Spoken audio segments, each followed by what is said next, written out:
Kaixo,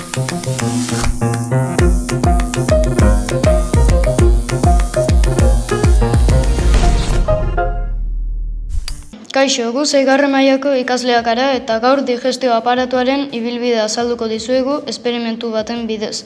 Eta horretarako osagai hauek behar ditugu. Osagaiak: katilu bat, ahoa bezala, galleta bat, banana erdia, arrabola bat, hortzak bezala, itxi daitekeen plastiko bat, urdaila bezala, ozpina urin gastrikoak bezala, galtzerdi bat, estemearra bezala, eskuoial bat, estelodia bezala, zabor poltsa bat, uzkia bezala eta guraizeak. Nola egin? Lehenengo, sartu katiluan galleta eta banana erdia, zatituta eta txikitu arrabolarekin. Ondoren, katilutik pasa plastikora eta bota ozpin pixka bat. Gero, itxi plastikoa, nahasi janaria eta ozpina. Jarraian, guraizeekin moztu alderdi baten punta. Eta moztutako alderditik bota janaria galtzerdira eta bertan likido guztia kendu. Gero, galtzerdian dagoen janaria pasa eskuoialera eta xurgatu. Amaitzeko, eskuoialean dagoen guztia bota zabor poltsara.